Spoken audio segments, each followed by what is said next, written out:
Bonjour à tous. Il y a quelques jours, Comme Azuard a rencontré Raphaël Klein. Ce nom ne vous dit peut-être pas grand-chose, mais il s'agit d'un étudiant de licence qui a un talent bien à lui et qui colle tout à fait à notre thème de la semaine, le surnaturel. Et oui, il est magicien quand il n'est pas étudiant. Bonjour Raphaël, est-ce que tu pourrais te présenter? Alors oui, donc moi c'est Raphaël Klein. Donc si je suis là, c'est juste pour dire que je suis magicien. Et donc je parle un peu de mon parcours. Oui, oui, oui. Raconte-nous D'accord, ce que alors tu j'ai un fais. parcours un petit peu particulier. Donc là, moi, cette année, je suis en licence pro, communication, marketing. Avant ça, en fait, moi, je suis en reprise d'études. C'est-à-dire Très que j'ai fait un bien. master en ergonomie et psychologie du travail. J'ai bossé pendant 5 ans chez PSA, à Mulhouse, en tant D'accord. qu'ergonome. Et ensuite, du coup, j'ai décidé de quitter mon boulot pour me former à la communication. Il se trouve que quand j'étais en licence de psychologie, j'ai commencé la magie. J'ai découvert ça. Et c'était un peu comme un déclic du jour au lendemain. Voilà, en fait, ça m'a toujours suivi depuis ce jour-là. J'ai toujours eu un jeu de cartes dans la poche. Et finalement, du coup, je me sentais un petit peu à l'étroit dans mon boulot. Et je me suis dit, ben ouais, maintenant, je suis plutôt un artiste, un communicant et pas seulement un cadre dans une entreprise très rigide. Du coup, voilà, je me retrouve ici. Et donc ta passion, elle t'est venue comme un déclic, mais parce que tu connaissais quelqu'un ou... Ben, il y a mon meilleur pote qui lui-même n'avait jamais fait de magie. Il a vu un tour sur YouTube. Il m'a montré le lendemain. Moi, je me suis dit, non, c'est pas possible. Il faut que je sache comment ça marche. Bah, voilà. Le lendemain, je me suis remis avec un jeu de cartes. Et depuis, ni pour lui, ni pour moi, ça nous a quittés. Donc je pense que psychologiquement ça s'explique, hein, pour aller justement au contact des gens. C'est un outil de communication qui est très très puissant. Très bien. Et être à l'IUT, c'est un rapport avec la magie? Alors oui et non. Il se trouve que donc moi j'étais en recherche de quitter ma boîte. Ça faisait une bonne année que je voulais mûrir ce projet-là. Et j'ai rencontré quelqu'un de l'UT pendant une prestation de magie à l'Axone à Montbéliard qui m'a D'accord. parlé des projets tutoriels. J'ai arrivé. Et du coup donc là j'ai pris contact avec le responsable qui lui-même a mis en contact avec la responsable de la licence pro. Et du coup bah, elle m'a dit voilà pas de problème cette année pour la rentrée de septembre 2016 je peux te faire intégrer la promo. Une super nouvelle pour toi donc. Donc du coup, ta magie, est-ce que tu réussis à l'exploiter dans des spectacles? Alors oui, du coup je me suis mis auto-entrepreneur pour avoir des contrats de magie. Donc après c'est hyper diversifié. Je peux faire des anniversaires pour enfants, voilà pour les familles, donc il y a une vingtaine d'enfants. Après je fais aussi ça pour les entreprises, Oui. genre les arbres de Noël en fin d'année ou bien n'importe quel événement du moment que voilà, l'entreprise a besoin d'animer une soirée ou un événement particulier. Et ensuite, qu'est-ce qu'il y a d'autre? Bah, après voilà, il y a des spectacles pour enfants de plus grande envergure. L'un de mes plus gros c'était avec 350 enfants. Donc avec un régisseur qui m'a... Enfin c'était une belle découverte du coup. Il avait travaillé avec moi sur l'éclairage, la musique, un peu la mise en scène. De temps en temps, bah, ça m'est déjà arrivé de tenter des concours aussi. Des petits concours locaux. Genre il y en avait un, c'était à Cernay. Donc c'est en Alsace. Et ensuite, voilà, pour les mariages, enfin n'importe quelle occasion. Et en fait, le truc, c'est que donc il y a plusieurs types de magie, on va dire. Il y a la partie close-up, donc là, c'est la magie vraiment de proximité. Genre, je vais de table en table, comme dans les restaurants, par exemple. Où en gros, je fais la magie à moins d'un mètre des gens.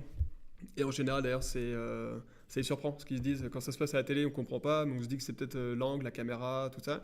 Mais du coup, quand ils le voient, ils se disent, bon, ok, c'est cool. Toi, au moins, ils le voient Il de se passe même. un truc, ouais. Ouais. Et en plus, bah, c'est très convivial et très interactif à ce moment-là. Et ensuite, après, il y a la magie de salon. Donc, c'est plutôt là où on est un peu plus nombreux. Les gens sont debout en général. C'est pendant les cocktails. Et ensuite, bah, il y a les spectacles sur scène. Très bien. Est-ce que tu passes beaucoup de temps à la magie, à t'entraîner, à trouver des nouveaux tours? Oui, alors après, comme on dit, hein, quand on aime, on compte pas. Hein. Moi, je compte pas mes heures. Je pense que en moyenne, je dois être à 1 heure par jour, à peu près. Ne serait-ce que dans le bus, après même chez moi, faire des recherches justement pour voir un petit peu ce qui se fait. J'essaie de renouveler un peu aussi mes spectacles, mes tours. Et donc voilà, pour l'instant, je suis un peu dans cette voie-là. Comme toujours en fait. Tous les jours, je suis dans cette voie-là, de la recherche. En parlant de tours, tu les crées tout seul ou tu t'inspires de certaines personnes? Mais il y a les deux. Il y a ceux que je copie quasiment entièrement. Maintenant, j'évite parce que voilà, après, faut mettre sa patte, tu vois, sa personnalité. Donc après, si, il y a des tours que je crée aussi. Ça m'est déjà arrivé de créer un tour après en avoir rêvé la nuit. C'est sympa comme principe. C'est un bon gain de temps en fait. Il y a aussi les rêves que je peux faire et le lendemain matin, je me rends compte que c'est pas du tout possible. Mais bon, ça c'est une autre histoire. Et dans les personnes justement auxquelles tu as pu copier entre guillemets des tours, tu pourrais nous citer des noms si jamais ça intéresse des Bah, une personnes? personne qui est connue maintenant, c'est Eric Antoine, Oui. le grand magicien de plus de 2 mètres avec les cheveux en pétard. Je pense que mes cheveux, bon, on ne le voit pas ici, mais en tout cas, je pense que Tu peux le confirmer. Je peux le confirmer. Et sinon, après, il y a des magiciens qui sont un peu moins connus des moldus, hein, du grand public, notamment David Williamson. A priori, je crois qu'Eric Antoine s'était lui-même inspiré de ce magicien américain-là. Très bien. Est-ce que tu aurais des conseils à donner à nos chers auditeurs qui aimeraient se lancer dans la magie? Oui, alors quelques conseils, je pense qu'avant tout, il faut vraiment être passionné. Après, comme tout, je sais que 90% des magiciens ont commencé avec une boîte de magie. Simplement, il faut commencer avec les tours qu'on aime bien. Je pense qu'avec les cartes, commencer avec les cartes, c'est déjà pas mal. Il y a une infinité de tours possibles avec ça, et puis une manière de les amener qui est... je vois, même après 10 ans de magie, je continue encore de faire évoluer le lien que je peux avoir à la fois avec les cartes et du coup aussi avec le public, la manière d'emmener le truc. Donc, et après, si jamais certains veulent se lancer et qu'ils ont des questions sur, tiens, est-ce qu'il y a des magiciens qui seraient intéressants de côtoyer avant tout, enfin, ne serait-ce qu'avec les livres ou les DVD, faut pas qu'ils hésitent à venir me contacter. Et donc, justement, pour ton avenir, tu le vois comment intégrer la magie à ton avenir professionnel? Alors oui, il y a une partie comme ça. Là d'ailleurs, avec les entrepreneuriales, je suis en train de travailler aussi là-dessus. C'est un projet qui est un peu lié au team building en entreprise, tout ce qui est cohésion d'équipe.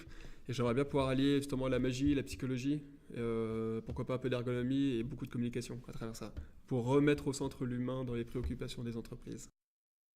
Très belle vocation. Merci. Et après, si possible, j'aurais bien envisagé enfin en tout cas, je l'envisage également. C'est pas que j'aimerais, c'est que c'est réellement le cas.